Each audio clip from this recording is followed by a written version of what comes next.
Hello बच्चों, अपना lesson शुरू करते हैं। आज हम पढ़ते हैं नाज़ी जर्मनी या नाज़ी समाज में महिलाओं की भूमिका या स्थान। यानी जब जर्मनी में नाजीवाद आया, हिटलर का शासन आया, तो नाज़ी जो लोग थे वे महिलाओं के बारे में क्या सोचते थे, महिलाओं का स्थान कैसा था, महिलाओं की स्थिति कैसी थी। देखिए, नाज़ी समाज में यह सोच थी कि औरतें मर्दों से अलग होती हैं, उनमें बराबरी नहीं हो सकती। पुरुषों को आक्रामक व महिलाओं को बच्चों का पालन पोषण करने वाली से अधिक नहीं समझा गया। महिलाओं को सिर्फ इतना ही अधिकार था कि वो बच्चे पैदा करें और उनका पालन पोषण करेगी बस। हिटलर वैसे तो माँ को महत्वपूर्ण मानता था, परंतु सारी माताओं के साथ उसका जो व्यवहार था वो समान नहीं था, एक जैसा नहीं था। जो अवांछित बच्चे पैदा करती थी उन्हें कठोर दंड दिया जाता था। अवांछित यानी अयोग्य बच्चे, यानी जो बच्चे काम के नहीं हैं। अब वे चाहे जर्मन ही क्यों ना हो, अगर कोई किसी स्त्री के बच्चे जन्म से ताकतवर नहीं है, अच्छे नहीं हैं, तो उसे भी वो कठोर दंड देता था। यानी वो महिलाओं के लिए कोई उसके मन में हमदर्दी नहीं थी। वह औरतों का अधिक बच्चे पैदा करने के लिए बढ़ावा देता था। नाज़ी सोच से विपरीत सोचने वाली महिलाओं को कठोर दंड व अपमानित किया जाता था। और जो महिलाएं अधिक बच्चे पैदा करने में विश्वास नहीं करती थी, जो अधिक बच्चे नहीं चाहती थी, उन्हें भी कठोर दंड देने का प्रावधान हिटलर ने किया था। तो ये महिलाओं की स्थिति थी। दूसरी चीज़ हम देखते हैं कि नाज़ियों ने जनता पर अपना नियंत्रण यानी अपना विश्वास स्थापित कैसे किया, कैसे जनता को उन्होंने अपनी तरफ कर लिया था। देखो, हिटलर ने सभी विरोधी दलों को और विरोधी लोगों को अपने रास्ते से हटाया। जो भी हिटलर का विरोध करता था उसी को वो पकड़कर बंद कर देता था जेलों में, या कंसंट्रेशन कैंप आपको बताए थे उनमें बंद कर देता था। नाज़ी विचारों को फैलाने के लिए फिल्मों, पोस्टरों, रेडियो, पर्चों का सहारा लिया। इनमें विरोधियों की रटी रटाई छवियाँ दिखाई जाती थी। जो पोस्टर बनाए जाते थे, जो पर्चे छापे जाते थे, जो तस्वीरें बनाए जाते थे, उनमें रटी रटाई छवियाँ कैसी होती थी। जैसे यहूदियों को क्या बताया जाए, कीड़ा बता देते थे, केचुआ, कीड़े मकोड़े, ऐसे उन्हें दिखाया जाता था। शिक्षा व्यवस्था को नाज़ी शिक्षा प्रणाली में बदल दिया गया। यानी शिक्षा की जो व्यवस्था थी, एजुकेशन थी, उसको पूरी तरह नाज़ी सोच में डाल दिया। हर बच्चा नाज़ी ही बने, ऐसी शिक्षा स्कूलों में दी जाने लगी। उग्र राष्ट्रवाद का सहारा लिया गया। जैसे वर्साई की संधि को राष्ट्र का अपमान बता, ताकि लोगों में राष्ट्र प्रेम की भावना जागे कि पूरा विश्व हमें बर्बाद कर रहा है, हमें दबा रहा है, हमें ख़त्म कर रहा है, तो लोग उत्तेजित हो जाते थे। हिटलर ने कई नाज़ी संगठन बना दिए थे जिनका बच्चों को सदस्य बनना पड़ता था। बच्चों के लिए युंग फोंग, हिटलर यूथ तथा लेबर सर्विस का गठन किया। युग फोंग ये 14 से 18 साल के बच्चों के लिए इसमें भाग लेना जरूरी होता था। हिटलर यूथ में बच्चों को भाग लेना जरूरी था। तो ये सारी चीज़ें हिटलर ने लोगों में अपना विश्वास बढ़ाने के लिए कायम कर रखी थी। आगे हम देखते हैं जर्मनी में नाज़ीवाद पर आम लोगों की प्रतिक्रिया। आम लोग यानी जर्मनी की जो जनता थी, वे नाज़ी विचारधारा को लेकर, हिटलर के शासन को लेकर क्या सोचती थी। क्या सारी जनता ऐसी थी, क्या कुछ लोग ऐसे थे, तो लोगों के मन में क्या क्या प्रतिक्रियाएं थी, लोगों ने उसको कैसे लिया था। तो देखिए, कई लोग नाज़ी जाल और धुआंधार प्रचार के शिकार हो गए। नाज़ी जाल यानी नाज़ी जो प्रोपेगेंडा था, नाज़ियों ने जो बड़ी बड़ी बातें की लोगों के सामने और जो प्रचार किया उन्होंने धुआंधार, लोगों को सपने दिखाना है, बड़ा चढ़ाकर पेश करना, बहुत से लोग उनकी इन बातों में आ गए थे और वो नाज़ी विचारधारा को फॉलो कर रहे थे और हिटलर का समर्थन कर रहे थे। ठीक है, किंतु जर्मनी का प्रत्येक व्यक्ति नाज़ी नहीं था। देखो, जर्मनी के सभी लोग हिटलर के समर्थक, हिटलर के अनुयायी या हिटलर की पार्टी के सदस्य नहीं बने। बहुत सारे लोगों ने नाज़ीवाद का जमकर विरोध किया। बहुत से लोग अब भी नाज़ीवाद और हिटलर का विरोध कर रहे थे,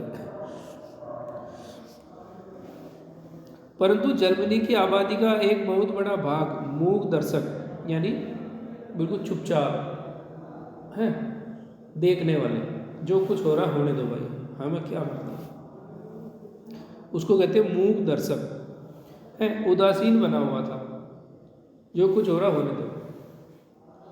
लोग डरते थे, वे अपने दिल की बात कहने की बजाय आंखें फेर लेते थे, चुपचाप जो हो रहा देख लिया, बर्दाश्त कर लिया, चल रहा जैसे चल रहा चलने दो है, ऐसे भी तो लोग होते हैं। तो जर्मनी में सभी तरह के लोग थे। आम जनता एक अजीब सी खामोशी में डूबी हुई थी, यानी बहुत से लोग तो ऐसे जो खामोश थे, जो कुछ हो रहा है होने दो, अब उनकी जान बची हुई थी, इतना ही बहुत है। तो ये आम लोगों की प्रतिक्रिया थी, कहाँ, जर्मनी में, किसे लेकर, नाज़ीवाद को लेकर। आगे अब एक चीज़ है, महाध्वंस, होलोकास्ट किसे कहते हैं। देखिए, हिटलर के आने के बाद ही जर्मनी में जो गैर जर्मन लोग थे, जैसे यहूदी, जिप्सी या अवांछित लोग थे, जो बोझ लगता था, जिन्हें, जो सरकार को बोझ लगता था, अपंग लोग हैं, विकलांग लोग हैं, कमज़ोर है, बीमार हैं, इन्हें हिटलर बोझ मानता था, क्योंकि ये हमारे ऊपर बोझ है।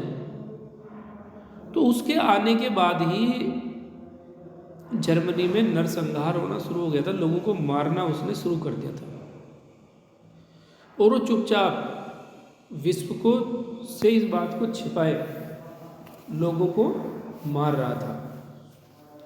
तो नाज़ी जर्मनी में भयानक रक्तपात और बर्बर दमन हुआ, भयानक रक्तपात और बर्बर दमन। हम सिर्फ 2 लाइनों में इस बात को कह रहे हैं, लेकिन आप कल्पना कीजिए 60 लाख यहूदी मारे गए थे, हैं, पता नहीं कितनी जिप्सी मारे गए होंगे, पता नहीं कितनी जर्मन महिलाओं को मारा गया होगा। तो जर्मनी दूसरे देशों के साथ युद्ध तो लड़ ही रहा था 1939 के बाद, युद्ध के साथ साथ वो अपने देश में नरसंहार भी कर रहा था, लोगों को मार भी रहा था। जर्मनी में नाज़ी लोगों द्वारा यहूदियों के किए गए बर्बर कत्लेआम को महाध्वंस या होलोकास्ट कहा जाता है। जहाँ तक होलोकास्ट की बात है, तो जर्मनी में जिस तरह यहूदियों को मारा गया उसे होलोकास्ट कहते हैं। और ये चीज़ कई सालों तक तो बाहर निकल कर ही नहीं आई थी। काफ़ी सालों के बाद दुनिया को पता लगा कि जर्मनी ने अपने देश में क्या किया।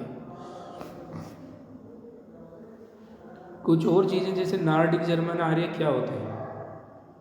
देखो, आर्यों की एक शाखा है ये। आर्य का मतलब होता है श्रेष्ठ। जर्मन अपने आप को श्रेष्ठ मानते हैं, ब्लांड, नीली और नीली आंखों वाले। ये लोग उत्तरी यूरोपीय देशों में रहते थे और जर्मन अथवा मिलते जुलते मूल के थे। ये भी जर्मन लोगों की तरह ही दिखाई देते थे, जिनको नार्डिक जर्मन आर्य कहा जाता था। ब्लांड आप जानते हैं, नीली आंखों और सुनहरे बालों वाले, ये मूल रूप से जर्मनी के लोग थे। एक चीज़ आती है नाइट ऑफ ब्रोकन ग्लास। देखिए, नवंबर 1938 के एक जनसंहार में यहूदियों की संपत्तियों को नष्ट किया गया। 1938 की ये घटना है। उनको लूटा गया, मारा गया, उनके घरों पर हमले किए गए। यहूदियों के जो प्रार्थना घर थे, यानी गिरजाघर होते थे, जो चर्च होते थे, उनको भी ख़त्म कर दिया गया, उन्हें गिरफ्तार कर लिया गया। इस घटना को नाइट ऑफ ब्रोकन ग्लास के नाम से जाना जाता है। इसके बाद युंग फोक, ये मैंने आपको पहले भी बताया है। युंग फोक 14 साल से कम आयु वाले बच्चों के लिए नाज़ी युवा संगठन, यानी जो बच्चे 14 साल से कम उम्र के होते थे उन्हें युंग फोक का सदस्य बनना पड़ता था, और वहाँ इन बच्चों को नाज़ी विचारधारा सिखाई जाती थी। लड़ना, शारीरिक प्रशिक्षण दिया जाता था, साथ साथ यहूदियों से घृणा करनी इन्हें सिखाई जाती थी।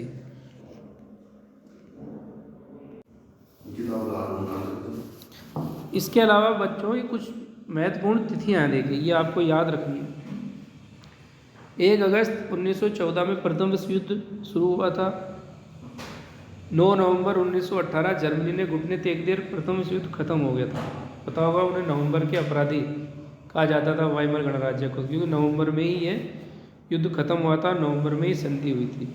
9 नवंबर 1918 वाइमर गणराज्य की स्थापना की घोषणा, समझ गए होंगे आप। 28 जून 1919 वर्साई की संधि। 30 जनवरी 1929 हिटलर जर्मनी का चांसलर बना। 1 सितंबर 1939, 22 जून 1941, 23 जून 1941 यहूदियों का कत्लेआम आरंभ, यानी 1941 में तो पूरी तरह से यहूदियों को कत्ल करना शुरू कर दिया गया था जर्मनी में। और 8 दिसंबर 1941 को अमेरिका भी द्वितीय विश्व युद्ध में शामिल हुआ था। इसके अलावा दूसरी तिथि की है 27 जनवरी 1945 सोवियत फौजें